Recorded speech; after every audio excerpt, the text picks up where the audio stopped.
Hej alle sammen derude. Jeg hedder Nicolas og kommer fra Kultur- og Fritidsforvaltningen i Københavns Kommune og har gjort mig nogle rigtig gode erfaringer med at arbejde med åben skoledelen af den nye skolereform.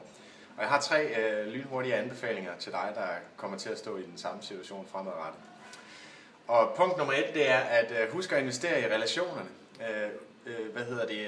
Interessere dig for lærernes faglighed og erkende også, at de har en anden faglighed end du har.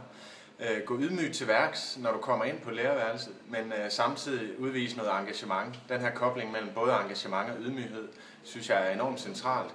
At man både kommer med noget engagement og noget passion og en tro på sagen, og på den anden måde også erkender, at læreren har en anden dagligdag og en anden måde at arbejde på, og de bidrager med en anden faglighed. Det er den synergi, der er vigtig, hvis man skal have det gode samarbejde op at stå.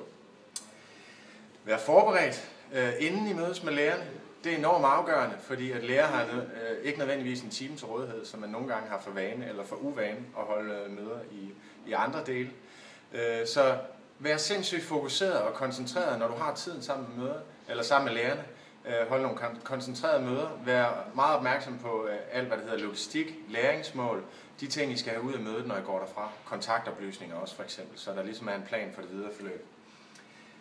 Udvis troværdighed, overhold aftaler, følg op både før, under og efter aktivitet, så lærerne får en fornemmelse af, at du skygger det og følger det tæt, og i øvrigt også er interesseret i, hvordan I når i mål. Og have argumentationen i orden, det synes jeg også er enormt vigtigt.